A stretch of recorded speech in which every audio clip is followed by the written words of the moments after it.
সাইয়্যিদুনা মূসা আলাইহিস সালামের সাথে খিজির আলাইহিস সালামের চমকপ্রদ একটি ঘটনা সূরাতুল কাহাফের ভেতর আল্লাহ তাআলা উল্লেখ করেছেন। ঘটনাটির সূচনাটি ছিল এমন, বনী ইসরায়েলের মাঝে বসে তিনি মূসা আলাইহিস সালাম বক্তব্য রাখছিলেন। একজন জিজ্ঞেস করলো যে পৃথিবীতে সবচেয়ে জ্ঞানী ব্যক্তি কে? মূসা আলাইহিস সালাম বললেন, আমি। আল্লাহ তাআলা মূসা আলাইহিস সালামের এই প্রশ্নটা পছন্দ করলেন না। আল্লাহ বললেন, মূসা তুমি ভুল বলেছো, তোমার চেয়েও একজন জ্ঞানী ব্যক্তি আছে। তুমি মাজমাউল বাহরাইন, দুই সাগরের মিলনস্থলে যাও, সেখানে গেলে পাবে। মূসা আলাইহিস সালাম ইউশা ইবনে নুনকে নিয়ে, ওনার ভাগিনাকে নিয়ে সেখানে গেলেন। যে দেখলেন চাদর জড়িয়ে একজন লোক শুয়ে আছে, সালাম দিলেন। চাদরের ভেতর থেকে তিনি সালামের উত্তর দিলেন এবং বললেন, কে? মূসা আলাইহিস সালাম বললেন, আমি মূসা। ভেতরের লোকটি বলল, বনী ইসরায়েলের নবী মূসা? মূসা আলাইহিস সালাম বললেন, হ্যাঁ। তারপর তিনি চাদর সরালেন, মূসা আলাইহিস সালাম ওনার সাথে কথা বললেন এবং মূসা আলাইহিস সালাম বললেন যে আমি শুনেছি আপনি অনেক জ্ঞানী, আমি আপনার কাছ থেকে কিছু জ্ঞান আহরণ করতে চাই।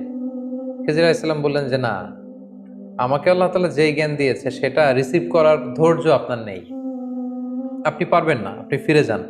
মূসা আলাইহিস সালাম ওনাকে অনেক জোর করলেন। তিনি বললেন যে আপনি যদি অনুমতি দেন, আমি আপনার সাথে একটা সফর করতে চাই, কিছুদিন আপনার খেদমতে থেকে, আপনার সাথে থেকে, আপনার অ্যাকম্পানি নিয়ে আমি আপনার থেকে কিছু নলেজ নিতে চাই। কিন্তু খিজির আলাইহিস সালাম বরাবরের মতো তিনি বলছেন, নো, এটা আপনি পারবেন না, কারণ ইন্নাকা লান তাস্তাতিয়া মাইয়া সবরা, ওই ধৈর্য, ওই প্যাশন্স আপনার মধ্যে নেই, আপনি পারবেন না। মূসা আলাইহিস সালামের জোরাজোরিতে তিনি রাজি হলেন। তখন বললেন যে ঠিক আছে, শর্ত হচ্ছে আমার সাথে চলতে ফিরতে আমার কাজগুলো শুধু অবজারভেশন করা যাবে, কিন্তু প্রশ্ন করা যাবে না। মূসা আলাইহিস সালাম বললেন, ঠিক আছে, চলেন। যেতে যেতে একটা নদী পেলেন, তিনি নৌকায় উঠলেন। নৌকার লোকজন তাদেরকে পার করে দিল টাকা নেওয়া ছাড়া ওই পাড়ে। তিনি ওই পাড়ে যে নৌকাটাকে ছিদ্র করে দিলেন।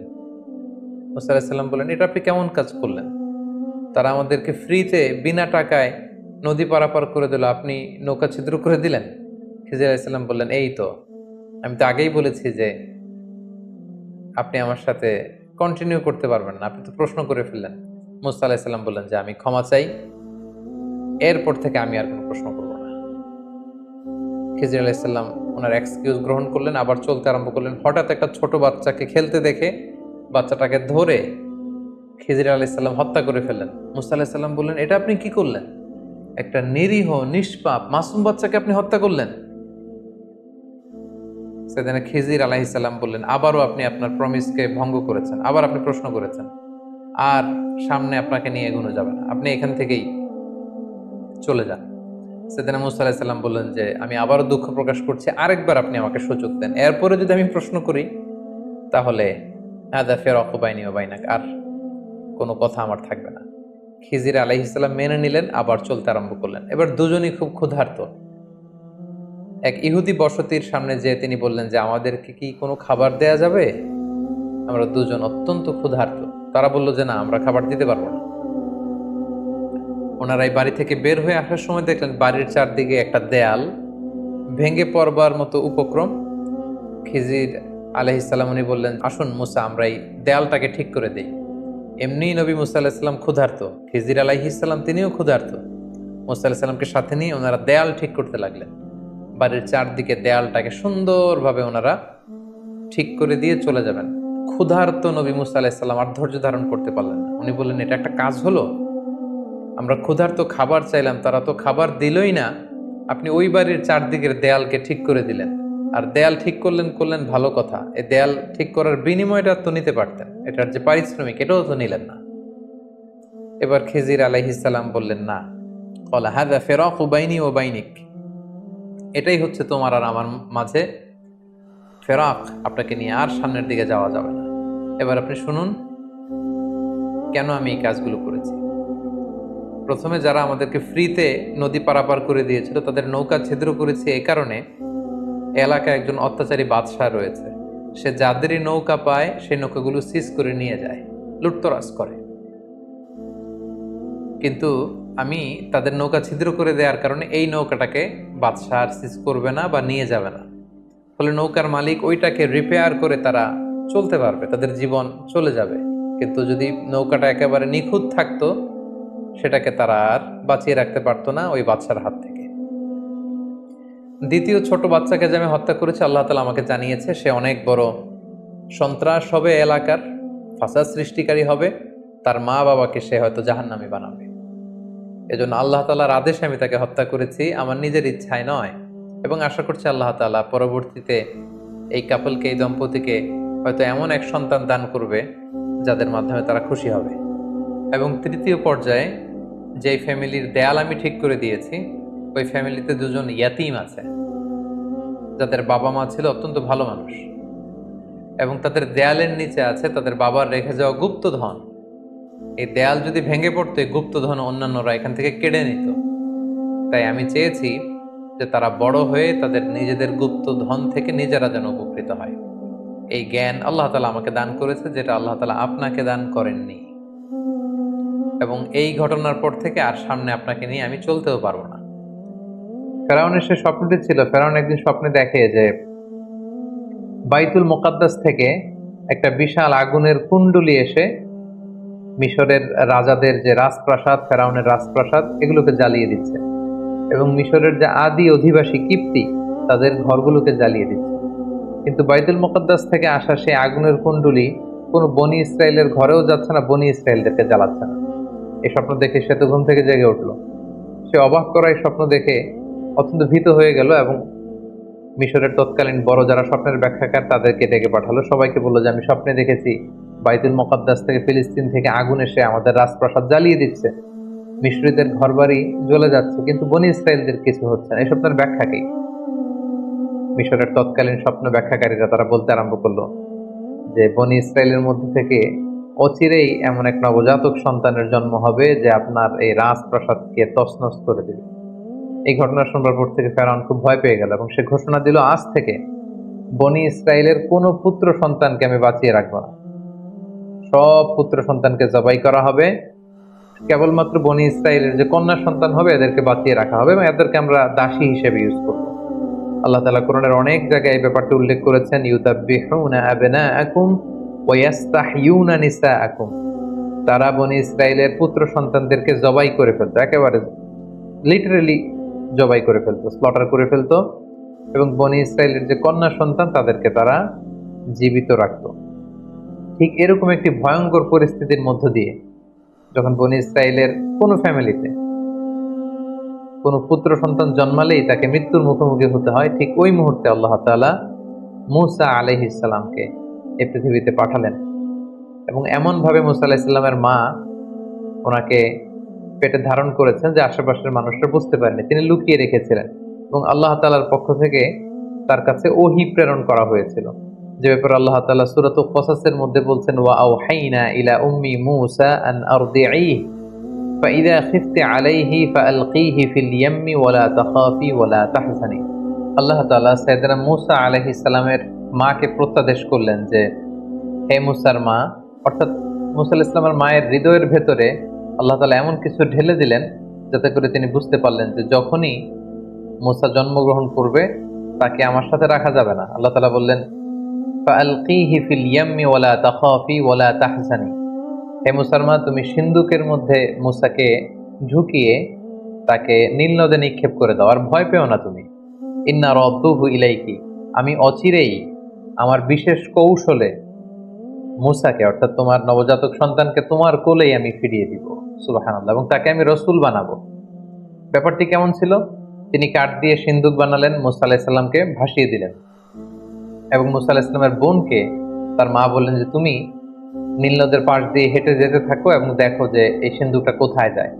এই সিন্ধুক যে ফেরাউনের বাড়ির যে নীল নদের ঘাট, সেখানে যে ভিড়ল, সেখানকার দাস দাসীরা সেটা পেয়ে বের করে ফেরাউনের স্ত্রী আসিয়া বিনতে মুজাহিমের হাতে দিল, এবং আসিয়া খুলে দেখে যে ফুটফুটে একটা নবজাতক পুত্র সন্তান। এবং মূসা আলাইহিস সালামের চেহারায় ছোটবেলা থেকে আল্লাহ তাআলা এমন মায়া ঢেলে দিয়েছিলেন, তিনি বলছেন, ওয়া আলকাইতু আলাইকা মাহাব্বাতাম মিন্নি। হে মূসা, আমি আমার পক্ষ থেকে তোমার মধ্যে অনেক মহব্বত ঢেলে দিয়েছি, যেই তোমাকে দেখে সে পছন্দ করে ফেলে। তো আসিয়া বিনতে মুজাহিম যখন মূসা আলাইহিস সালামকে দেখলেন, ছোট্ট মূসা, তার চেহারার মধ্যে নূর ভাসছিল, আলোতে উদ্ভাসিত ছিল, তিনি পছন্দ করে ফেললেন। তো ফেরাউনকে বললেন যে আমাদের যেহেতু সন্তান নেই, আমরা এটাকে লালন পালন করব। ফেরাউনও না করতে পারলেন না স্ত্রীর অনুরোধে। কিন্তু সমস্যা দেখা দিল তখন, যখন এই নবজাতক সন্তান কাঁদতে শুরু করলো ক্ষুধায়। এই বাচ্চাকে কে দুধ খাওয়াবে? আসিয়ার তো তখন দুধ খাওয়ানোর সুযোগ নেই। তখন ধাত্রী নিয়ে আসা হলো যে দুধ খাওয়াবে, কিন্তু মুসা আলাহিসাল্লাম কোনো ধাত্রীর স্তন টাচ করছিলেন না। যত মহিলাকে আনানো হয় রাজপ্রাসাদে দুধ খাওয়ানোর জন্য, তিনি কারো কাছ থেকে দুধ খাচ্ছেন না। দূর থেকে কিন্তু মুসা আলাহিসাল্লামের বোন দূর থেকে পুরো ঘটনাটি পর্যবেক্ষণ করছিল। এই পরিস্থিতি দেখে সে রাজপ্রাসাদে যেয়ে বলল যে আমার সন্ধানে এমন একজন ধাত্রী আছে, এই শিশু নিশ্চয়ই সে ধাত্রীর স্তন থেকে দুধ পান করবে। এবং এই কথা বলে মুসা আলাহিস ইসলামের বোন তার মাকে ডেকে নিয়ে আসলো। এবং ঠিকই মুসা আলাহিস ইসলামের মা যখন মুসা আলাহিস ইসলামকে কোলে নিলেন, সাথে সাথে শিশু মুসা তিনি হাসতে আরম্ভ করলেন এবং মায়ের স্তন থেকে দুধ খেতে আরম্ভ করলেন। কিন্তু ফেরাউন, আসিয়া সহকারে রাজপ্রাসাদের কেউই টের পেল না যে এটি হচ্ছে এই নবজাতক সন্তানের প্রকৃত মাতা। আল্লাহ তাআলা বললেন, ওয়া হাররামনা আলাইহিল মারাদিআ মিন ক্বাবলু ফাকালাত হাল আদুল্লুকুম আলা আহলি বাইতি ইয়াকফুলুনাহু লাকুম ওয়া হুম লাহু নাসিহুন। পুরো বিষয়টি আল্লাহ তুলে ধরলেন এবং আল্লাহ তাআলা বললেন, ফারাদাদনাহু ইলা উম্মিহি কাই তাফাররা আইনুহা ওয়া লা তাহজান। আমি কৌশল করে মূসাকে তার মায়ের কোলে ফিরিয়ে দিলাম, যাতে তার মায়ের মনে আর দুশ্চিন্তা না হয়, তার মায়ের হৃদয়টা যেন ঠান্ডা হয়, চক্ষু যেন শীতল হয়। এই ব্যবস্থা আমি আল্লাহ তাআলা করে দিলাম। এটা বেসিকলি ছিল মুসা আলাইহিস সালামের প্রতি আল্লাহ তাআলার বিশেষ একটি নিয়ামত। এভাবে আল্লাহ তাআলার বিশেষ কৌশলে, আল্লাহ তাআলার বিশেষ প্ল্যানের অংশ হিসেবে ফেরাউনের শত্রু, ফেরাউনের নিজ রাজপ্রাসাদে রাজকীয় সম্মানে বড় হতে লাগবে। সেদিন মুসা আলাইহিস সালাম শৈশব পেরিয়ে কৈশোরে পদার্পণ করলেন, কৈশোর শেষে তিনি যৌবনে পদার্পণ করলেন এবং জীবনের প্রায় ৩০টি বছর তিনি ফেরাউনের রাজপ্রাসাদে থেকে তিনি বড় হলেন। মুসা আলাইহিস সালামের শৈশবকালের পর থেকে সুইচ করে আল্লাহ তাআলা ওনার যৌবনকালের একটি ঘটনা তিনি উল্লেখ করেছিলেন। তিনি রাস্তা দিয়ে একবার হাঁটছিলেন, হঠাৎ দেখলেন যে দুইজন লোক ঝগড়া করছে। ফাওয়াজাদা ফিহা রাজুলাইনি ইয়াকতাতিলান, একজন মিশরীয়, একজন বনী ইসরাঈল। এখানে বেসিক্যালি অপরাধী ছিল ঝগড়ার মধ্যে, দুইজনের মধ্যে অপরাধী লোক ছিল হচ্ছে মিশরী লোকটি, আর বনী ইসরাঈলের লোকটি ছিল মাজদুম, নিরপরাধী। মুসা আলাইহিস সালাম দেখলেন তাই তো, এই লোকটা তো অপরাধ করছে। উনি যে থামতে বললেন, তারা থামছে না। সেদিন মুসা আলাইহিস সালাম আঘাত করলেন, একটা থাপ্পড় মারলেন মিশরীর গালে। তো তিনি আঘাত করেছিলেন লোকটাকে থামানোর জন্য, কিন্তু সেদিন মুসা আলাইহিস সালামের হাতে আল্লাহ তাআলা এত শক্তি দিয়েছেন যে ওই থাপ্পড় খেয়েই মুহূর্তের মধ্যে ওই মিশরী ওই জায়গাতেই মৃত্যুবরণ করে। সেদিন মুসা আলাইহিস সালাম ভয় পেয়ে গেলেন। দূর থেকে এক লোক এসে বলল যে, হে মুসা, তুমি তাড়াতাড়ি পালাও। ওয়াজাআ রাজুলুম মিন আকসাল মাদিনাতি ইয়াসআ ক্বালা ইয়া মুসা ইন্নাল মালাআ ইয়াতামিরুনা বিক লিয়াকতুলুকা ফাখরুজ ইন্নী লাকা মিনান নাসিহিন। সে এসে বলল, হে মুসা, তুমি পালাও, তোমাকে হত্যার জন্য ফেরাউনের আশেপাশের লোকজন, সভাসদ বর্গ তারা প্ল্যান করছে, তুমি বাঁচতে চাইলে এলাকা থেকে পালিয়ে যাও। সাইয়েদনা মুসা আলাইহিস সালাম এখান থেকে চলে গেলেন এবং মিশর ছেড়ে তিনি যেতে যেতে মাদিয়ান সীমান্তে চলে আসলেন। মাদিয়ানের কথা আমরা শোয়েব আলাইহিস সালামের ঘটনার সময় পড়েছি, যে এটা আরাবিয়ান পেনিনসুলার একেবারে উত্তর পশ্চিম এলাকাতে অবস্থিত, অর্থাৎ দ্য গালফ অফ আকাবা, আকাবা উপসাগর এবং লোহিত সাগরের তীর ঘেঁষে একটি শহর। তিনি মিশর ছেড়ে প্রাণে বাঁচবার জন্য দৌড়াতে দৌড়াতে মিশর ছেড়ে মাদিয়ান এলাকাতে তিনি ঢুকে গেলেন এবং ঢুকে দেখলেন সেখানে দুজন যুবতী মেয়ে বসে আছে।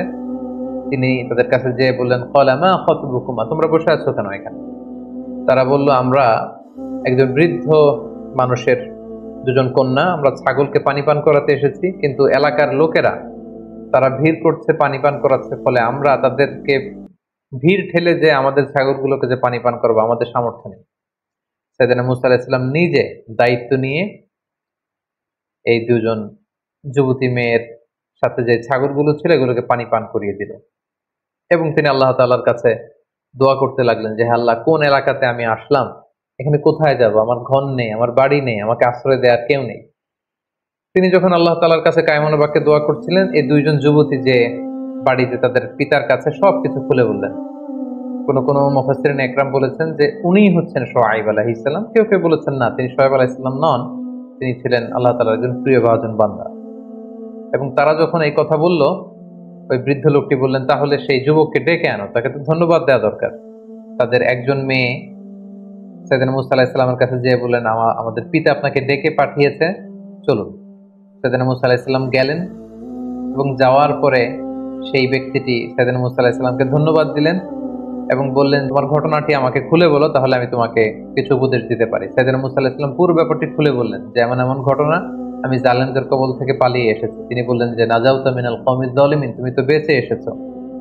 তো মুসা আলাইহিস সালাম খুব শক্তিশালী ছিলেন এবং এই বৃদ্ধ লোকের কন্যাদের সাথে যখন কথা বলছিলেন, তিনি তাদের চেহারার দিকে না তাকিয়ে নিচের দিকে তাকিয়েছিলেন। এগুলো যখন মেয়েগুলো তাদের বাবাকে বলছিল, হঠাৎ করে একটা মেয়ে বলল যে ইয়া আবা তিস্তাজিরহু, বাবা আমাদের তো একজন কাজের লোকের দরকার, আমরা মেয়ে হয়ে কিভাবে ছাগলগুলো নিয়ে পানি পান করাবো, আপনি একটা কাজ করেন, এই যুবককে আমাদের ঘরের বিভিন্ন কাজ করবার জন্য, ছাগলগুলোকে দেখভাল করার জন্য তাকে রেখে দেন, টাকার বিনিময়ে, অর্থের বিনিময়ে রেখে দেন।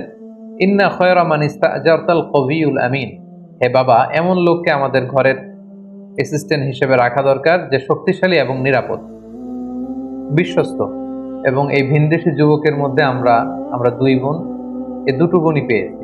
একে তো সে শক্তিশালী, সে সবাইকে ঠেলে আমাদের ছাগলগুলোকে পানি পান করিয়ে দিতে পেরেছে, এবং সে বিশ্বস্ত, সে আমাদের অনেক সম্মান করেছে, রেসপেক্ট করেছে, এবং সে আমাদের দিকে চোখ তুলে তাকায়। তখন বৃদ্ধ লোকটি সাইয়েদনা মুসা আলাইহিস সালামকে প্রপোজাল দিলেন। কালামুল্লাহ মাজিদের সূরাতুল কসাসে আল্লাহ তাআলা বিস্তারিত এগুলো বর্ণনা করেছেন, আমি শুধু ঘটনা প্রবাহটি এখানে স্টেপ বাই স্টেপ শেয়ার করছি। বৃদ্ধ লোকটি সরাসরি মুসা আলাইহিস সালামকে প্রস্তাব করলেন যে মুসা, তুমি যদি টানা 8 বছর আমার এখানে বাসায় কাজ করো, আমার ছাগলগুলোকে দেখাশোনা করো, তাহলে আমার একটি কন্যাকে তোমার সাথে আমি বিবাহ দিব। আর তুমি যদি 10 বছর পূর্ণ করো, এটা তোমার ইখতিয়ার, এটা আরো ভালো হয়, 8 কিংবা 10। সাইয়েদনা মুসা আলাইহিস সালাম রাজি হলেন। এই লম্বা 8টি বছর বা 10টি বছর সাইয়েদনা মুসা আলাইহিস সালাম নিজ এলাকা ছেড়ে, নিজ জন্মভূমি মিশর ছেড়ে তিনি মাদিয়ানে কাটালেন।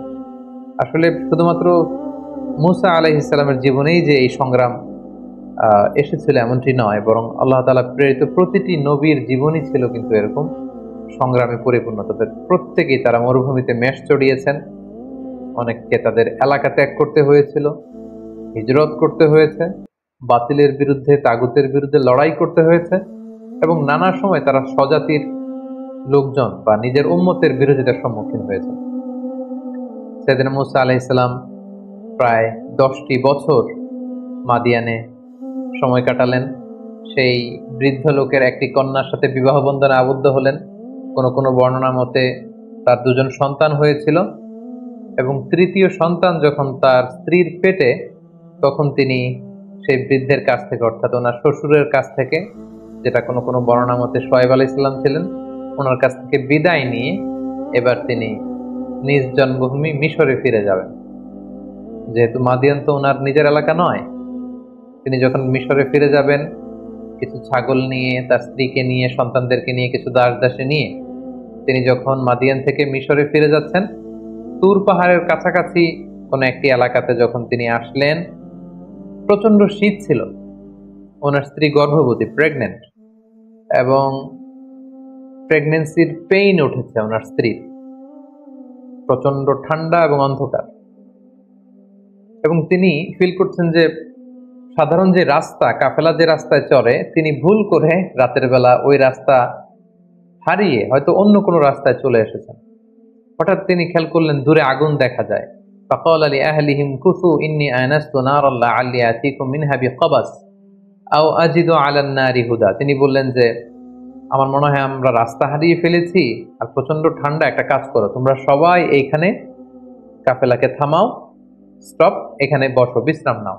ওই যে দূরে আগুন দেখা যায়, আমার মনে হয় কেউ আগুন পোহাচ্ছে, অথবা ওইখানে কোনো একটা কাফেলা আছে, আমি যাই ওখান থেকে লাকড়ি দিয়ে আগুন নিয়ে আসি, এবং রাস্তাটা ঠিক আছে কিনা এটা একটু ক্রস চেক করে আসি, জিজ্ঞেস করে আসি। সাইয়েদনা মুসা আলাইহিস সালাম ওখানে গেলেন, কিন্তু যে অবাক হলেন, দেখলেন যে একটা গাছের ভেতর থেকে আগুন জ্বলছে, কিন্তু গাছের পাতা জ্বলে না, ডালপালা জ্বলে না, কিছুই জ্বলে না, দাউ দাউ করে আগুন জ্বলছে। কিন্তু সেই আগুনটা পৃথিবীর অন্যান্য আগুনের মতো না, একটু ভিন্ন ধরনের একটা আগুনের মতো।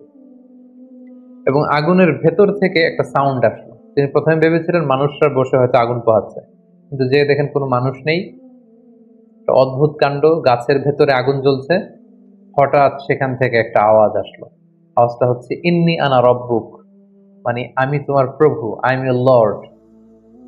ফাখলানা আলাইক, মুসা তোমার জুতা খোলো, শুজ অফ। ইন্নাকা বিল ওয়াদিল মুকাদ্দাসি তুয়া, হে মুসা তুমি একটা পবিত্র উপত্যকায়, ভ্যালিতে এসেছো, যেটার নাম হচ্ছে তুয়া। ওয়া আনা আখতারতুকা ফাসতামি' লিমা ইউহা, আর আমি তোমাকে নবী হিসেবে অ্যাসাইন করলাম জাস্ট নাও, এখন থেকে তুমি নবী। এখন আমি তোমাকে কিছু প্রত্যাদেশ দিব, আমি কি বলছি মনোযোগ দিয়ে শোনো। প্রথম যে আল্লাহ প্রত্যাদেশ দিলেন সেটা হচ্ছে ইন্নানি আনাল্লাহ লা ইলাহা ইল্লা আনা ফা'বুদনি, অর্থাৎ হে মুসা আমি হচ্ছি আল্লাহ, আমি ছাড়া কোনো ইলাহ নেই, আমার ইবাদত করো। তাহলে প্রথম প্রত্যাদেশ হচ্ছে এক আল্লাহর ইবাদত করা, তাওহীদের বাণী। দুই নম্বর প্রত্যাদেশ হচ্ছে ওয়া আকিমিস সালাতা লিযিকরি, হে মুসা আমার স্মরণে সালাত কায়েম করো। এরপরে আল্লাহ তাআলা আখিরাতের কথা বললেন যে ইন্নাস সাআতা আতিয়াতুন আকাদু উখফিহা লিতুজজা কুল্লু নাফসিন বিমা তাসআ, আর কিয়ামত হবেই হবে। আখিরাত বলে একটা কথা আছে, এই দুনিয়াতে যে মানুষ যারাই যা করেছে তার প্রতিটি কাজের প্রতিদান তারা সেদিন পাবে। তাহলে তিনি তাওহীদের কথা বললেন, একত্ববাদের কথা বললেন, তিনি ইবাদতের পদ্ধতি বাতলে দিলেন, এবং আখিরাত বলে যে একটা কথা আছে, দ্য কনসেপ্ট অফ আখিরা, এগুলো বললেন। এগুলো বলে তিনি বললেন যে যাও মুসা, তুমি যে দাওয়াত দাও। মুসা আলাইহিস সালাম ভয় পেয়ে গেলেন। তিনি ভাবলেন যে আমি কি এখন এগুলো নিয়ে দাওয়াত দিতে পারবো? আল্লাহ তাআলা সাইয়েদনা মুসা আলাইহিস সালামকে শুধু মেসেজ দিয়ে ছেড়ে দেন যে যাও তুমি নবী, এই কথাগুলো পৌঁছে দাও না। আল্লাহ তাআলা আমরা জানি যে নবীদেরকে মুআজিজা দিয়ে থাকেন। এবার আল্লাহ তাআলা সাইয়েদনা মুসা আলাইহিস সালামকে দুইটা মুআজিজা দিবেন। আল্লাহ তাআলা জিজ্ঞেস করলেন ওমা তিলকা বিয়ামিনিকা ইয়া মুসা, মুসা তোমার ডান হাতে কি? ক্বালা হিয়া আসায়া, তিনি বললেন এটা লাঠি, এটা দিয়ে আমি অনেক কাজ করি। আল্লাহ বললেন লাঠিটা ফেলো তো। মুসা আলাইহিস সালাম লাঠিটা ফেললেন। মুহূর্তের মধ্যে ফাইযা হিয়া হাইয়াতুন তাসআ, এটা একটা সাপ হয়ে গেল। মুসা আলাইহিস সালাম থেকে ভয় পেয়ে গেলেন। আল্লাহ বললেন খুদহা ওয়ালা তাখাফ, মুসা ভয় পেও না, সানুঈদুহা সিরাতাহাল উলা, এটা তুমি ধরার সাথে সাথেই আগের মতো করে লাঠি হয়ে যাবে। তিনি ধরলেন এবং দেখতে পেলেন মুহূর্তের মধ্যে সেটা লাঠি হয়ে গিয়েছে। সুবহানাল্লাহ, এটা ছিল এক নম্বর মুআজিজা। দুই নম্বর মুআজিজা হচ্ছে আল্লাহ বললেন যে ওয়াদমুম ইয়াদাকা ইলা জানাহিকা তাখরুজ বাইদা মিন গায়রি সু, হে মুসা তোমার বগলের ভেতর থেকে বা পকেট থেকে তোমার হাতটাকে এরকম বের করো, দেখবে যে তোমার হাতের মধ্যে জলজলে আভা। সেদিন মুসা আলাইহিস সালাম আল্লাহ তাআলার আদেশের সাথে সাথে হাতটা এরকম বের করলেন। বের করার সাথে সাথে তিনি দেখতে পেলেন যে হাতের ভেতর থেকে জলজলে আলোকচ্ছটা বেরোচ্ছে। আল্লাহ বললেন যাও, এই দুইটা জিনিস দিলাম, লাঠি ফেললে সাপ হয়ে যাবে, হাত দেখালে এখান থেকে ফোকাস যাবে, নূর, আলো যাবে। এই দুটা দিয়ে তুমি তোমার নবুয়তের প্রমাণ দেবে। ইযহাব, যাও মুসা, ইলা ফিরআউনা ইন্নাহু তাগা, ফিরআউনের কাছে যাও, ফিরআউন তো অবাধ্য হয়েছে, তাকে যে দিনের দাওয়াত দাও। আল্লাহ তাআলা যখন আদেশ করলেন যে মুসা তুমি ফিরআউনের কাছে যাও, এই দাওয়াতগুলো পৌঁছে দাও, তিনি বললেন যে আল্লাহ আমার মুখের জড়তার কারণে আমি সুস্পষ্ট ভাষায় কথাগুলো পৌঁছাতে পারি না, আমার ভাই হারুনকে আপনি নবী বানিয়ে দেন। আল্লাহ তাআলা কবুল করলেন, হারুন আলাইহিস সালামকেও তিনি নবুয়ত দান করলেন। এবার দুই ভাইকে একসাথে অর্ডার করলেন যে ইযহাবা ইলা ফিরআউনা ইন্নাহু তাগা। এতক্ষণ বলেছিলেন মুসা যাও, এখন বললেন যে দুইজন যাও, মুসাও যাও হারুনও যাও, অবাধ্য ফিরআউনকে দাওয়াত দাও। তবে মনে রেখো ফাকুলা লাহু কওলান লাইয়িনান লাআল্লাহু ইয়াতাযাক্কারু আও ইয়াখশা, তোমরা দুজনে যে কোমল ভাষায়, সফট ল্যাঙ্গুয়েজে ফিরআউনকে দাওয়াত দাও, কারণ দাওয়াতের ভাষা হতে হয় সফট, কোমলতা বজায় রেখে তোমরা যে দাওয়াত দাও। সাইয়েদনা মুসা আলাইহিস সালাম আল্লাহর উপর ভরসা করে ভাই হারুনকে নিয়ে গেলেন এবং যে তিনি ফিরআউনের কাছে একটি আহ্বান এবং একটি প্রস্তাবনা রাখি। আহ্বানটি ছিল যে এ ফিরআউন, আমাকে এবং আমার ভাইকে আল্লাহ তাআলা নবী বানিয়ে পাঠিয়েছেন, আমরা আল্লাহর পক্ষ থেকে রসুল হয়ে এসেছি, আমাদেরকে রসুল মানো, আর আল্লাহ তাআলাকে এক রব বা ইলাহ হিসেবে মেনে নাও। এটা ছিল আহ্বান। আর প্রস্তাবনা ছিল তুমি যেহেতু বনি ইসরায়েলের উপর অত্যাচার করছো, তুমি বনি ইসরায়েলদেরকে মুক্ত করে আমাদের সাথে দিয়ে দাও। এটা কেমন যেন একটা পুরো বনি ইসরায়েলের জাতিগোষ্ঠীর জন্য একটা ইমানি আন্দোলন বা স্বাধীনতা আন্দোলন, বনি ইসরায়েলদেরকে মুক্ত করার আন্দোলন। একটি আহ্বান, একটি প্রস্তাবনা। আহ্বান হচ্ছে আল্লাহকে মানো, আমাদেরকে রাসূল হিসেবে স্বীকৃতি দাও, আর যদি এটা করতে না চাও অ্যাটলিস্ট বনি ইসরাইলদেরকে আমাদের সাথে যেতে দাও। ফেরাউনের সাথে বিশাল লম্বা কনভারসেশন হয়েছে সূরাতুশ শুআরাতে। যেহেতু শুরুতে আমরা বলেছি যে মুসা আলাইহিস সালামের ব্যাপারে এত এত আয়াত কালামুল্লাহ মাজিদে আল্লাহ তাআলা এনেছেন, যেগুলোর বিস্তারিত আলোচনা একটি পর্বে করাটা খুবই দুষ্কর। সেহেতু আমরা শুধু স্টেপ বাই স্টেপ ঘটনা প্রবাহের সামান্য ইঙ্গিত করব এবং অধিকাংশ আয়াতগুলোকে স্কিপ করে সংক্ষেপে শুধু ঘটনা প্রবাহটি উল্লেখ করব। সেদিন মুসা আলাইহিস সালামের সাথে ফেরাউনের লম্বা কনভারসেশন হয়। সেখানে মুসা আলাইহিস সালাম বললেন যে আরসিল মা'আনা বানি ইসরাইল, বানি ইসরাইলকে আমাদের সাথে যেতে দাও। ফেরাউন সেটাকে প্রত্যাখ্যান করলো। সে বলল, তুমি কোন রবের কথা নিয়ে এসেছো? ওমা রব্বুল আলামিন, এই রব আবার কে? তুমি যে নবী হয়েছে তার প্রমাণ কি? সাইয়েদনা মুসা আলাইহিস সালাম বললেন যে আমি প্রমাণ নিয়ে এসেছি, এই যে দেখো। লাঠি ফেললেন, সাপ হয়ে গেল। হাত উঁচু করলেন, হাতের ভেতর থেকে আলোকোচ্ছটা বিচ্ছুরিত হতে লাগলো। এসব কিছু দেখেও ফেরাউন এবং তার সভাসদবর্গ সাইয়েদনা মুসা আলাইহিস সালাম এবং হারুন আলাইহিস সালামকে নবী হিসেবে মানতে নারাজ হলো। সবশেষে ফেরাউন মুসা আলাইহিস সালামের সব কথাকে, দাওয়াতকে প্রত্যাখ্যান করে বলতে আরম্ভ করলো, ফাজআল বাইনানা ওয়া বাইনাকা মাওঈদা লা নুখলিফুহু নাহনু ওয়ালা আনসা মাকানান সুয়া।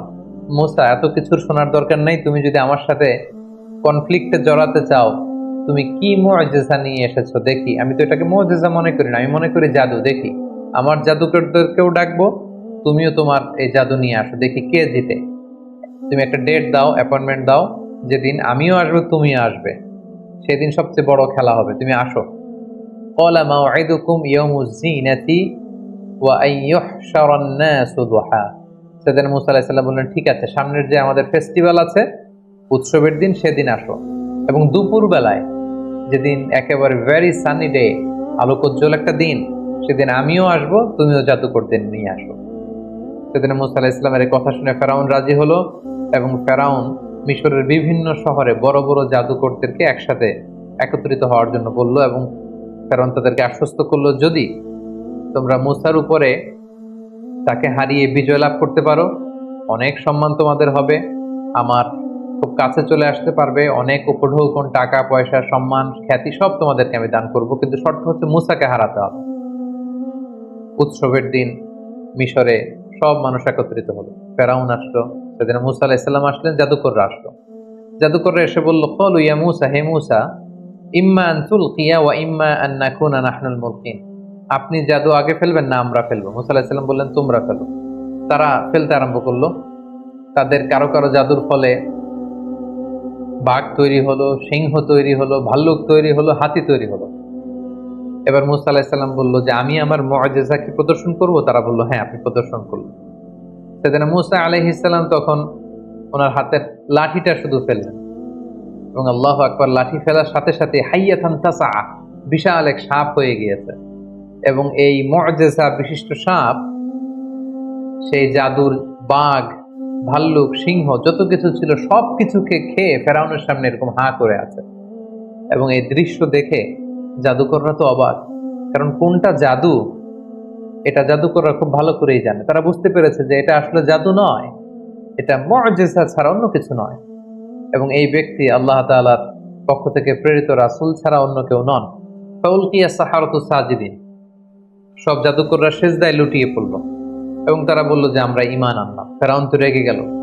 ফেরাউন বলল যে আমার অনুমতি দেওয়ার আগেই তোমরা সারেন্ডার করে ফেললে, তোমাদের প্রত্যেককে আমি হত্যা করব। তোমাদের ডান হাত বাম পা, বা হাত ডান পা, এভাবে করে কাটবো।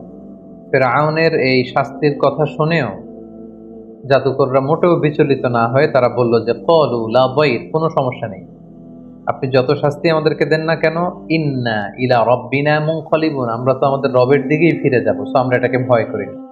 হাজারো হাজারো মানুষের সামনে এই জাদুকরগুলো সিজদায় লুটিয়ে পড়ল এবং মুসা আলাইহিস সালাম যে আল্লাহ তাআলার প্রেরিত রাসূল এটার ঘোষণা দিল এবং এক আল্লাহকে ইলাহ হিসেবে তারা মেনে নিল। মুসা এবং হারুন আলাইহিস সালামের বিজয়ের সংবাদ যখন শোনানো হলো, তখন ফেরাউনের স্ত্রী আসিয়া সেখানে ঈমান আনয়ন করলেন এবং ফেরাউন এই দৃশ্য দেখে সহ্য করতে না পেরে খুব নির্মমভাবে তার স্ত্রী আসিয়াকে সেখানে হত্যা করেছে এবং মৃত্যুর পূর্ব মুহূর্তে খুব করুণ ভাষায়, খুব কাতর কণ্ঠে তার প্রভুর কাছে যে দোয়া করেছিলেন, সে দোয়াটা আল্লাহ তাআলা সূরাতুত তাহরিমে উল্লেখ করেছেন। তিনি বলেছিলেন যে রব্বি বিনি লি ইনদাকা বাইতান ফিল জান্নাহ, হে আল্লাহ, জান্নাতে আপনার কাছে করে আমাকে একটা ঘর বানিয়ে দিন। ওয়া নাজ্জিনি মিন ফিরআউন, আপনি ফেরাউনের এই কাজ থেকে আমাকে বাঁচান, জুলুম থেকে বাঁচান। ওয়া নাজ্জিনি মিনাল কওমিজ যালিমিন, জালেমদের থেকে বাঁচান। আল্লাহ তাআলা সাইয়েদনা জিবরাইল আলাইহিস সালামকে বললেন, যাও আসিয়ার সামনে জান্নাতের দৃশ্যটাকে তুলে ধরো। এবং আসিয়া যখন মৃত্যুবরণ করছিলেন, তিনি জান্নাতের দৃশ্যটা, জান্নাতের নাজ নেয়ামত সৌন্দর্য দেখে দেখে এই পৃথিবী থেকে বিদায় নিয়েছেন। আল্লাহু আকবার। খুব সংক্ষেপে আমরা এই ব্যাপারটি এখানে শেষ করলাম। ফেরাউন তখন পুরো মিশরের জনগণকে ভয় দেখানোর জন্য থ্রেট দিল। হাসারা ফানাদা, সবাইকে জড়ো করে সে থ্রেট দিয়ে বলল যে আনা রব্বুকুমুল আ'লা, যে আমি তোমাদের বড় প্রভু। এবং সে বলল মা আলিমতু লাকুম মিন ইলাহিন গায়রি, আমি ছাড়া এই পৃথিবীতে আরো কোনো রব থাকতে পারে, উপাস্য থাকতে পারে, সেটা তো আমি জানিই না। সাইয়েদনা মূসা আলাইহিস সালামের দাওয়াতকে যখন ফেরাউন প্রত্যাখ্যান করলো, আল্লাহ তাআলা ফেরাউন এবং তার গোষ্ঠীর মধ্যে নানা ধরনের শাস্তি চাপিয়ে দিলেন। সূরাতুল আ'রাফের বিভিন্ন আয়াতে আল্লাহ তাআলা এটা উল্লেখ করেছেন। কখনো আল্লাহ তাআলা ফেরাউন এবং তার জাতিগোষ্ঠীকে দুর্ভিক্ষ দিয়ে শায়েস্তা করেছেন, কখনো তাদের মিশরের ফসলগুলোকে নষ্ট করে আল্লাহ তাআলা শায়েস্তা করেছেন। ফাআরসালনা আলাইহিমুত তুফান, কখনো তুফান পাঠিয়েছেন। ওয়াল জারাদ, পঙ্গপাল পাঠিয়েছেন। ওয়াল কুম্মাল, উকুন পাঠিয়েছেন। ওয়াদ দাফাদিআ, ব্যাঙ পাঠিয়েছেন। ওয়াদ দাম, রক্ত পাঠিয়েছেন। এগুলো দিয়ে আল্লাহ তাআলা ফেরাউনকে এবং ফেরাউনের জাতিগোষ্ঠী মিশরীয়দেরকে তিনি শাস্তি দিয়েছেন। এবং প্রত্যেকটা শাস্তি যখন মারাত্মক আকার ধারণ করত, ফেরাউনের লোকজন যে মূসা আলাইহিস সালামকে বলতো যে মূসা, তুমি আল্লাহর কাছে দোয়া করো, আল্লাহ যদি এই শাস্তি থেকে আমাদের বাঁচায়, আমরা হয় ঈমান আনবো, নতুবা বনী ইসরাইলকে তোমার সাথে চলে যেতে দিব। কিন্তু তার কোনোটাই তারা করেনি। মূসা আলাইহিস সালাম প্রত্যেকবার দোয়া করতেন, আল্লাহ তাআলা ওনার দোয়ার বরকতে শাস্তি তুলে নিতেন, কিন্তু আবার তারা আগের মতোই অবাধ্যতা, পাপাচার, অনাচার, সেই রাস্তায় তারা আবার ফিরে যেত। এভাবে একের পর এক আল্লাহ তাআলা তাদের উপর শাস্তি পাঠাতে লাগলেন, এবং শাস্তি যখন মারাত্মক আকার ধারণ করে, তারা মূসা আলাইহিস সালামের দ্বারস্থ হয়। আল্লাহ যখন কোম্মাল দিয়ে শাস্তি দিলেন, মানে উকুন দিয়ে, তাদের হাতে, পায়ে, গায়ে, চুলে, দাড়িতে, সব জায়গায় শুধু উকুন আর উকুন। আল্লাহ যখন তাদেরকে ব্যাঙ দিয়ে শাস্তি দিলেন, তাদের ঘরে, রাস্তায়, যে কোনো জায়গায় তারা শুধু ব্যাঙের লাফালাফি দেখতে লাগলো। দাম, রক্ত দিয়ে যখন আল্লাহ তাআলা শাস্তি দিলেন, তারা যখন কোনো কিছু রান্না করতো সেটা রক্ত হয়ে যেত। তারা যখন পানি আনতো, এই পানিটা রক্তে রূপান্তরিত হতো। তাদের জীবনটা দুর্বিষহ হয়ে উঠত। তারা সর্বশেষ যে মূসা আলাইহিস সালামকে বললো যে এইবার তুমি আল্লাহ তাআলার কাছে দোয়া করো, আল্লাহ যেন এই গজব, এই আযাব, এই শাস্তি আমাদের থেকে উঠিয়ে নেন, এরপরে আমরা আর কখনো এই পাপাচারিতা করবো না এবং বনী ইসরাইলকে তোমার সাথে যেতে দিব। সেদিন মূসা আলাইহিস সালাম দোয়া করলেন যে আল্লাহ, এই গজব আপনি উঠিয়ে নেন। এই গজব উঠিয়ে নেওয়ার পরে তাদের অবাধ্যতা আরো বেড়ে গেল। আল্লাহর নবী মূসা আলাইহিস সালাম ফেরাউনকে বারবার দাওয়াত দেওয়ার পরেও ফেরাউন যখন সত্যের পথকে গ্রহণ করলো না এবং বনী ইসরাইলকে মূসা আলাইহিস সালামের সাথে যেতে দিল না, তখন আল্লাহ তাআলা সরাসরি প্রত্যাদেশ করলেন যে ফাআসরি বিইবাদি লাইলান ইন্নাকুম মুত্তাবাউন, হে মূসা, আর কাল বিলম্ব করবার দরকার নেই, আজ রাতেই তুমি বনী ইসরাইলকে নিয়ে লোহিত সাগরের দিকে রওনা হয়ে যাও। তোমরা সেই পথ দিয়ে বাইতুল মুকাদ্দাসের দিকে যাবে। এবং যেতে যেতে ওনারা দেখলেন যে সামনে বিশাল সাগর। বনী ইসরাইলের সবাই তো আফসোস এবং আক্ষেপ শুরু করে দিল যে আমরা তো এখন বাঁচার উপায় নেই, কারণ পেছন থেকে তো ফেরাউন তারা চেস করছে, ধরবার জন্য চেষ্টা করছে। আল্লাহ তাআলা বললেন যে মূসা, তুমি চিন্তা করো না, তোমার লাঠি ফেলো। মূসা আলাইহিস সালাম লাঠি ফেললেন। সাগরের পানিকে তিনি দ্বিখণ্ডিত করে দুই দিকে পানি পাহাড়ের মতো উঁচু হয়ে গেল এবং মাঝখান দিয়ে রাস্তা হয়ে গেল। আল্লাহ তাআলা বললেন আনিদ্রিব বিআসাকাল বাহার, লাঠি দিয়ে একটা বাড়ি মারো। ফানফালাকা, দুই ভাগ হয়ে গেল। ফাকানা কুল্লু ফিরকিন কাত্তাউদিল আযীম, পানিটা দুই ভাগ হয়ে বিশাল পাহাড়ের মতো এরকম ঠায় দাঁড়িয়ে রইল, আর মাঝখানে রাস্তা। সুবহানাল্লাহি বিহামদিহি। বনী ইসরাইল এই দৃশ্য অবলোকন করলো মূসা আলাইহিস সালামের সাথে করে। পুরো লোহিত সাগর, রেড সি, ওনারা ক্রস করে ওই পারে চলে গেল।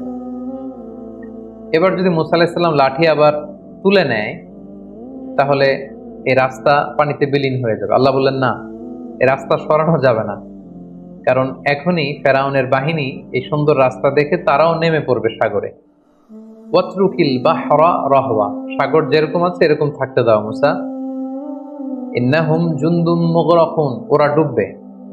ফেরাউন যখন তার সৈন্য সামন্ত নিয়ে সাগরের মাঝখানের যে রাস্তা তৈরি হয়েছিল, এই রাস্তার মাঝখানে চলে আসলো, আল্লাহ তাআলা বললেন এবার লাঠি তোলো। মুসা আলাইহিস সালাম লাঠি উঠিয়ে নিলেন।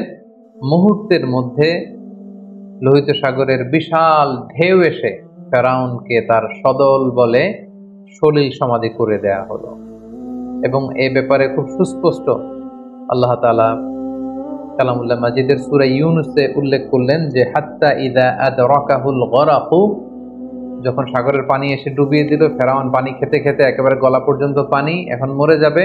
ক্বালা আমানতু আন্নাহু লা ইলাহা ইল্লাল্লাযী আমানাত বিহি বানু ইসরাঈল ওয়া আনা মিনাল মুসলিমিন। ফেরাউন একেবারে শেষ পর্যায়ে এসে বলল যে পানি খেতে খেতে, সাগরে হাবুডুবু খেতে খেতে বাঁচার আর উপায় নাই। তখন ফেরাউন বলল যে বনি ইসরাইল যে আল্লাহকে মানে, আমি ওই আল্লাহকে মানি, আমি ঈমান আনলাম। আল্লাহ তাআলা বলছেন আল আন, নাও, এখন তুমি ঈমান আনতে চাচ্ছ। ওয়াকাদ আসাইতা ক্বাবলু ওয়া কুনতা মিনাল মুফসিদিন, এর আগে তো অনেক অবাধ্য ছিলে, একের পর এক নানা শাস্তি দিয়ে তোমাদেরকে আমি রিমাইন্ডার দিয়েছি, কিন্তু বারবার আমার নবীর সাথে বিশ্বাসঘাতকতা করেছো, প্রতারণা করেছো, আর এখন ঈমান আনছো না, এখন বাঁচার সুযোগ নেই। The time is up, the game is over. ফালইয়াউমা নুনাজ্জিকা বিবাদানিকা লিতাকুনা লিমান খালফাকা আয়া। ফেরাউন, আজকে তোমাকে আমি, তোমার দেহটাকে আমি চিরকালের জন্য রেখে দিব, তোমার দেহটাকে। পরবর্তী জেনারেশন যারা আসবে, জেনারেশন টু জেনারেশন এই পৃথিবীতে যারা আসবে, সবার জন্য তোমার দেহটা হবে একটা নিদর্শন। এবং আজও মিশরের জাতীয় যে জাদুঘর, সেখানকার রয়্যাল মমিস চেম্বারে ফেরাউনের লাশটি সংরক্ষিত রয়েছে। আমি নিজেও সে লাশটি দেখে এসেছি, এবং অনেক দর্শনার্থীরা যারা মিশরের রাজধানী কায়রোর এই জাদুঘরে গিয়েছেন, তারা ফেরাউনের সেই লাশ, এটা যে আজও সংরক্ষিত আছে, সেটা তারা দেখে এসেছেন।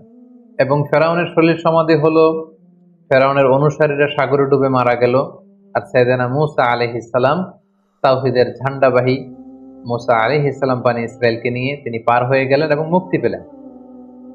দুই দল, এক দল ডুবে গেল, আরেক দল মুক্তি পেল। যেই দিন তারা মুক্তি পেল সেই দিনটা ছিল আশুরার দিন, এবং সেই আশুরার দিনে বনী ইসরাইল তারা রোজা পালন করত। আল্লাহ রাসূল সাল্লাল্লাহু আলাইহি ওয়াসাল্লাম মক্কা থেকে মদিনায় যেয়ে দেখলেন ইহুদিরা রোজা পালন করে একদিন।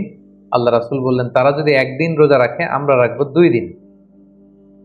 তারা যদি এই রোজা পালন করে, মুসা তো আমার ভাই, শুকরিয়া স্বরূপ আমরাও রোজা রাখবো। সেই হিসেবে আমরাও মুসলিমরা আশুরার দিন রোজা রাখি। আমরা আশুরার দিন রাখি এবং তার আগের দিন, অথবা আশুরার দিন এবং তার পরের দিন, আমরা 2টি রোজা রাখি ইহুদিদের বিরোধিতা হিসেবে। আল্লাহ নবী মুসা আলাইহিস সালাম তাদেরকে নিয়ে যখন বাইতুল মুকাদ্দাস অভিমুখে রওনা হলেন, আল্লাহ তাআলা বললেন মুসা, তুমি বনী ইসরাইলকে নিয়ে জিহাদে অবতীর্ণ হও। এবং আমালেকার লোকজন বাইতুল মুকাদ্দাসে তখন থাকতো। আমালেকা হচ্ছে সাইয়্যিদিনা হুদ আলাইহিস সালামের যে অধিবাসী আদ জাতি, তাদের একটি শাখা গোত্র। তারা ছিল মুশরিক, দৈহিকভাবে ছিল অত্যন্ত ওয়েল বিল্ড, সুঠাম দেহের অধিকারী, ভয়াবহ আকৃতি বিশিষ্ট লোক ছিল, তারা মুশরিক ছিল। আল্লাহ তাআলা বললেন যাও মুসা বনী ইসরাইলকে নিয়ে তাদের সাথে জিহাদ করে তাওহীদকে প্রতিষ্ঠিত করো এবং বাইতুল মুকাদ্দাসকে উদ্ধার করো। মুসা আলাইহিস সালাম যখন বনী ইসরাইলকে তাদের কাছে যখন এই কথাটি পেশ করলেন যে আল্লাহ তাআলা বলেছেন জিহাদে অবতীর্ণ হতে, বনী ইসরাইলের লোকেরা বলল ইন্না ফিহা কওমান জাব্বারিন, মুসা তুমি কি দেখো না সেখানে কত শক্তিশালী লোকজন। ইন্না লান নাদখুলাহা হাত্তা ইয়াখরুজু মিনহা, আমরা সেখানে যাব না যতক্ষণ না তারা বের হয়। তুমি আর তোমার রব যে সেখানে যুদ্ধ করো, আমরা যেতে পারবো না। তাদের এই অবাধ্যতার কারণে আল্লাহ তাআলা তাদেরকে শাস্তি দিলেন যে তোমরা যদি জিহাদকে অপছন্দ করো, তাহলে এখন যে মরুভূমিতে তোমরা আছো এটাকে তিহ প্রান্তর বলে। এই জায়গাটি তো আমি ঘুরে এসেছি, এই তিহ প্রান্তরে 40 বছর তোমরা এখানে থাকবে। আল্লাহ তাআলা 40 বছরের বিশাল একটা শাস্তি তাদের ঘাড়ের উপর চাপিয়ে দিলেন। বনী ইসরাইলের লোকজন তিহ প্রান্ত থেকে অ্যাবাউট টার্ন করে মিশরের দিকে প্রতিদিন যেতে চাইতো। তারা রওনা হয়ে মুসা আলাইহিস সালামের বিরোধিতা করে তারা বাইতুল মুকাদ্দাসের দিকে যাবে না, তারা বলতো যে আমরা মিশরে ফিরে যাব। তারা রওনা হতো মিশরে যাওয়ার জন্য, সারাদিন তারা পথ চলতো। রাত্রিবেলায় তারা যখন ঘুমাতো, ঘুম থেকে উঠে দেখতো যেখান থেকে তারা রওনা শুরু করেছে ঠিক সেখানেই পড়ে আছে। এভাবে 40 বছর তারা দিকভ্রান্ত হয়ে এদিক সেদিক ঘুরে ঘুরে বেরিয়েছে, কিন্তু তারা পথের কোনো দিশা ফিরে পায়নি। তিহ প্রান্তরের এই 40 বছরের এই লং পিরিয়ড অফ টাইমে অনেক ঘটনাবলী ঘটেছে। তার মধ্যে অন্যতম হচ্ছে যে তাওরাত নাজিল হয়েছে সাইয়েদেনা মুসা আলাইহিস সালামের উপর, এবং সাইয়েদেনা মুসা আলাইহিস সালাম তাওরাত গ্রহণের জন্য 30 দিনের সিয়াম পালন করেছেন, ইতিকাফ করেছেন। পরবর্তীতে আল্লাহ তাআলা আরো 10 দিন বাড়িয়ে দিয়েছেন। 40 দিন তিনি সিয়াম এবং ইতিকাফ পালন শেষে তিনি তাওরাতকে আল্লাহ তাআলার পক্ষ থেকে রিসিভ করলেন। আল্লাহ তাআলা বলেন, ওয়া ওয়া'আদনা মূসা 30 লাইলা ওয়া আতমামনাহা বি'আশরিন ফাতাম্মা মিকাতু রাব্বিহি 40 লাইলা। আমি মূসাকে প্রতিশ্রুতি দিয়েছিলাম যে 30 দিনের পরে তুমি এই তাওরাতকে রিসিভ করবে, পরবর্তীতে আরো 10 দিন যুক্ত করে 40 দিনের একটা মিকাত বা পিরিয়ড অফ টাইমকে আমি ফিক্স করলাম, এবং তারপরে আমি মূসাকে এই তাওরাত দান করলাম। আল্লাহ তাআলা বলেন, ইন্না আনজালনা তাওরাতা ফিহা হুদা ওয়া নূর। আমি তাওরাতকে নাজিল করেছি, এর মধ্যে আমি হেদায়েত দিয়েছি, এর মধ্যে আমি নূর দিয়েছি। এবং মূসা আলাইহিস সালাম পরবর্তীতে বনী ইসরায়েলের মধ্যে যত নবীরা এসেছে ওনারাও এই তাওরাত দিয়ে মানুষের মাঝে দাওয়াতি কাজ করেছেন। এবং আল্লাহ তাআলা নিজ হাতে কাঠের তক্তা বা ফলকে এই তাওরাতকে তিনি লিপিবদ্ধ করে দিয়েছিলেন। এবং সাইয়েদেনা মুসা আলাইহিস সালাম যখন তাওরাতকে রিসিভ করবার জন্য তুর পাহাড়ে চলে যান, তিনি তার ভাই হারুন আলাইহিস সালামকে বনী ইসরায়েলের দায়িত্বশীল করে যান। এবং তিনি এসে দেখেন যে তারা গোবৎস পূজায় লিপ্ত হয়ে গিয়েছে। তিনি ভাইয়ের প্রতি প্রচন্ড রাগ হলেন, এবং এটার যে নেপথ্যে ছিল সামিরিকে শাস্তি দিলেন, এবং যারা এই শিরকের সাথে জড়িত ছিল আল্লাহ তাআলা তাদেরকে শাস্তির ঘোষণা দিলেন। এবং সাইয়েদেনা মুসা আলাইহিস সালাম আবার তাদেরকে তাওহীদের দীক্ষায় তিনি দীক্ষিত করলেন।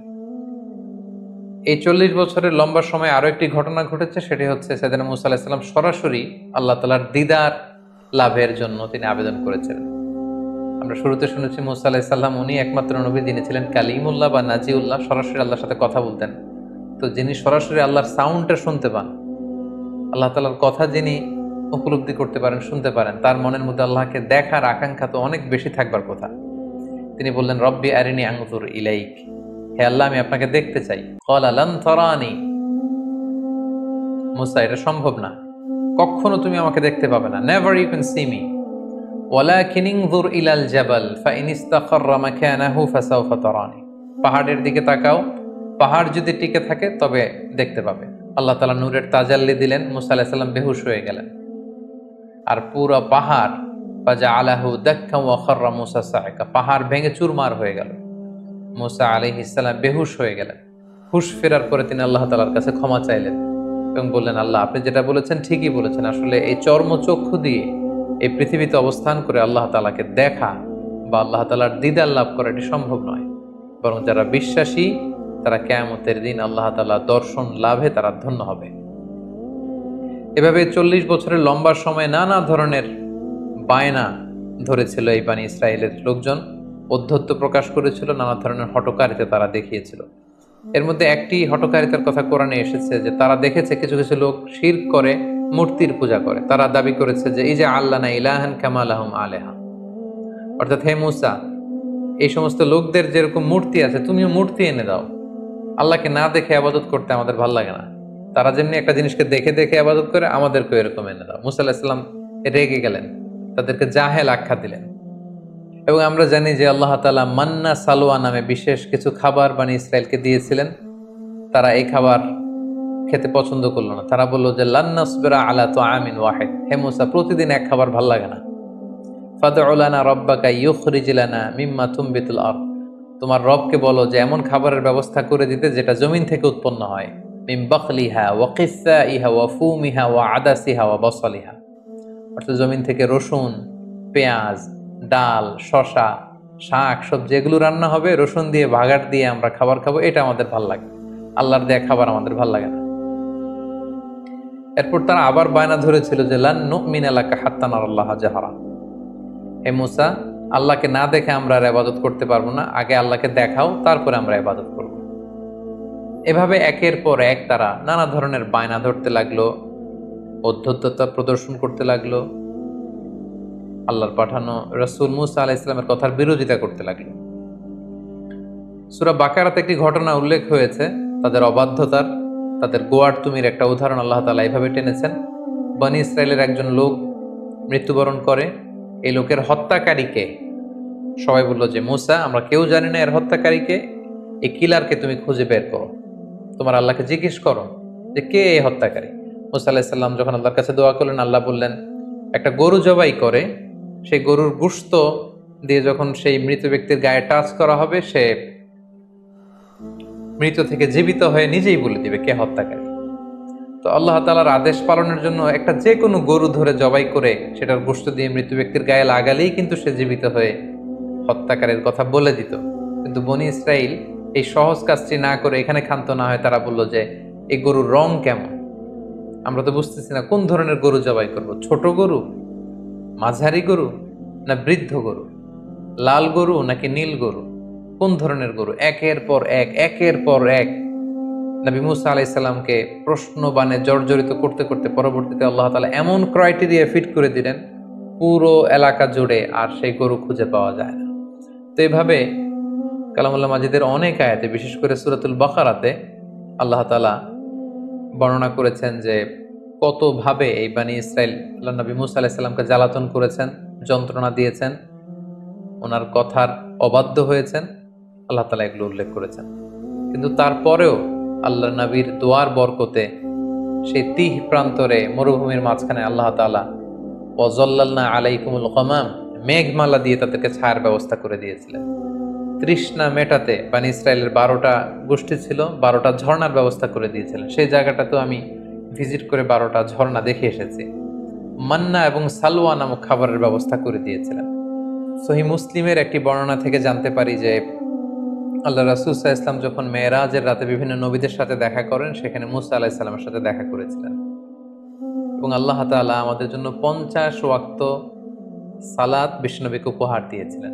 রাসূল সাল্লাল্লাহু আলাইহি ওয়াসাল্লাম সেই সালাত নিয়ে যখন নেমে আসছিলেন, মুসা আলাইহিস সালাম জিজ্ঞেস করলেন যে আল্লাহ তাআলা আপনাকে কি দিয়েছেন।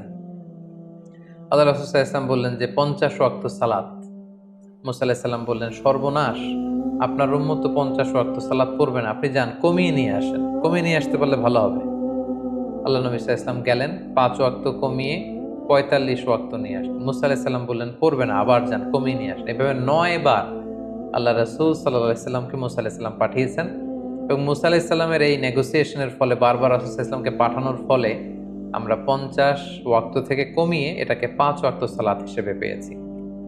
সাইয়েদনা মুসা আলাইহিস সালামের মৃত্যু কোথায় হয়েছে, কবর কোথায় হয়েছে, ব্যাপারে সহিহ মুসলিমের একটি হাদিসে আমরা জানতে পেরেছি যে বাইতুল মুকাদ্দাসের খুব কাছাকাছি একটা জায়গায় আল্লাহ রাসূল সাল্লাল্লাহু আলাইহি ওয়াসাল্লাম বলেছেন যে খুব কাছের একটা জায়গায় মুসা আলাইহিস সালামকে কবর দেয়া হয়। এবং আল্লাহ রাসূল সাল্লাল্লাহু আলাইহি ওয়াসাল্লাম বলেছেন যে আমি যদি সেখানে থাকতাম তাহলে তোমাদেরকে দেখিয়ে দিতে পারতাম একটি লাল মাটির ডিবির পাশে আল্লাহ নবী মুসা আলাইহিস সালাম সেখানে শুয়ে আছেন। সম্মানিত সুধী, এই পর্যায়ে আমরা সাইয়েদনা মুসা আলাইহিস সালামের জীবন থেকে কিছু লাইফ লেসন যেগুলো আমাদের জীবনে কাজে লাগতে পারে সেদিকে আমরা যাব। প্রথম যে শিক্ষাটি আমরা পাই সেটি হচ্ছে দাওয়াতি কাজে সফট ল্যাঙ্গুয়েজ ইউজ করতে হয়। কারণ আল্লাহ তাআলা মুসা আলাইহিস সালাম এবং হারুন আলাইহিস সালামকে অর্ডার করেছেন ফাকুলা লাহু কওলান লাইয়িনা লাআল্লাহু ইয়াতাযাক্কারু আও ইয়াখশা, অর্থাৎ হে মুসা এবং হারুন, তোমরা দুজন ফেরাউনের কাছে যখন যাবে তখন সফট ভাষায়, অতি কোমল ভাষায়, নম্র ভাষায় তোমরা তাকে দাওয়াত দাও। কেননা দাওয়াতের ভাষা হতে হয় অত্যন্ত সফট, হৃদয়স্পর্শী, মর্মস্পর্শী, অর্থাৎ যে কথা হৃদয় থেকে আসে সেটা যে মানুষের হৃদয়ে স্পর্শ করে। আমরা যদি আল্লাহ রাসূল সাল্লাল্লাহু আলাইহি ওয়াসাল্লামের বায়োগ্রাফির দিকে তাকাই তাহলে দেখব উনিও খুব সফট হৃদয়ের অধিকারী ছিলেন। আল্লাহ তাআলা বলছেন ফাবিমা রাহমাতিম মিনাল্লাহি লিনতা লাহুম, হে নবী আপনি আল্লাহর মেহেরবানিতে নরম হৃদয়ের অধিকারী হয়েছেন। ওয়ালাউ কুনতা ফাদদান গলিযাল কলবি লানফাদ্দু মিন হাওলিক, আপনি যদি কর্কশ ভাষী হতেন, আপনি যদি রূঢ় ভাষী হতেন, আপনি যদি কঠোর হৃদয়ের অধিকারী হতেন, কেউ আপনার কাছে আসতো না। এখন যেমনি সাহাবারা আপনার চারদিক ঘিরে রাখে, আপনার কোমলতা, আপনার সফটনেস, আপনার নম্র এবং উত্তম আচরণের কারণে সবাই যেমনি আপনাকে ঘিরে রাখে, আপনি যদি কর্কশ ভাষী হতেন কেউ আপনার কাছে আসতো না। মুসা আলাইহিস সালামের জীবনী থেকে দ্বিতীয় শিক্ষা হচ্ছে আল্লাহ তাআলার বিজয় বা সাহায্যের জন্য আমাদের পক্ষ থেকে প্রাণান্তকর প্রচেষ্টাটা জরুরি। আমরা যদি চেষ্টাই না করি তাহলে আল্লাহ তাআলার সাহায্য পাওয়ার কোনো সম্ভাবনা নেই। আমাদের অনেকে আছে যারা হাত গুটিয়ে বসে থাকে, কোনো ধরনের চেষ্টা প্রচেষ্টা প্ল্যানিং ভিশন তাদের মধ্যে নেই, কিন্তু তারা আল্লাহ তাআলার সাহায্যের দিকে তাকিয়ে থাকে। আমরা যদি মুসা আলাইহিস সালামের জীবনের দিকে খেয়াল করি, আল্লাহ তাআলা বলেছেন যে হে বনী ইসরাইল, তোমরা মুসা আলাইহিস সালামের সাথে করে বেরিয়ে পড়ো। এবং পুরো বনী ইসরায়েলের বিশাল গোষ্ঠী কিন্তু আল্লাহর নবী মুসা আলাইহিস সালামের প্রতি আনুগত্য দেখিয়ে ওনারা বেরিয়ে পড়েছিল। এবং চলতে চলতে সামনে যখন সাগর এসেছিল, আল্লাহ তাআলা কিন্তু ঠিকই সাহায্য পাঠিয়েছেন। কিন্তু সেই সাহায্য পাওয়ার জন্য তো আপনাকে বেরোতে হবে, আপনাকে তো চেষ্টা করতে হবে। কিন্তু সেখান থেকে নাজাত পেয়ে বনী ইসরাইল যখন মুসা আলাইহিস সালামের সাথে করে যেতে যেতে বাইতুল মুকদ্দাস পর্যন্ত পৌঁছলো, আল্লাহ তাআলা তাদেরকে জেহাদের আদেশ করলেন, কিন্তু তারা জেহাদে অবতীর্ণ হতে রাজি হয়নি। ফলে তারা আল্লাহ তাআলার পক্ষ থেকে সাহায্যও পায়নি। এ থেকে আমরা বুঝতে পারলাম যে আল্লাহর সাহায্যের জন্য আমাদের পক্ষ থেকে চেষ্টা প্রচেষ্টা জরুরি। প্রথম দিকে তারা প্রচেষ্টা করেছিল এবং আল্লাহ তাআলার সাহায্য তারা চাক্ষুষ অবলোকন করেছিল, এবং দ্বিতীয় পর্যায়ে তারা যখন হাত গুটিয়ে বসেছিল সেখানে আল্লাহ তাআলার সাহায্যও আসেনি। এবং পৃথিবীতে এটাই আল্লাহ তাআলার সুন্নাহ, বান্দা যখন চেষ্টা করে, বান্দা যখন নিজের ইফোর্ট দেয়, তখন সেখানে আল্লাহ তাআলার সাহায্য এসে যুক্ত হয়। 3 নাম্বার যে শিক্ষাটি আমরা পাই, যে বনী ইসরাইল যে কতটা বাড়াবাড়ি করেছিল, তাদের গোয়ার্তুমের নিদর্শন আমরা দেখেছি, তাদের ঘাড় তেড়ামির নিদর্শন আমরা দেখেছি, এবং তাদের মতো এরকম একটা বিদঘুটে জাতিকে সোজা করবার জন্য মুসা আলাইহিস সালামের মতো এরকম একজন টাফ ম্যান, একজন আয়রন ম্যানের দরকার ছিল।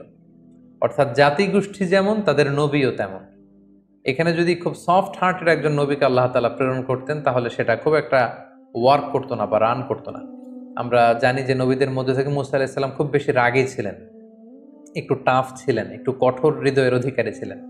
ওনার এক থাপ্পড়ের আঘাতে আমরা দেখেছি যে এক মিশরী মুহূর্তের মধ্যে অক্কা পেয়েছে। তিনি প্রচণ্ড রেগে ওনার নিজের ভাই হারুন আলাইহিস সালামের দাড়ি এবং চুল ধরে টেনে তিনি রাগ প্রকাশ করছিলেন।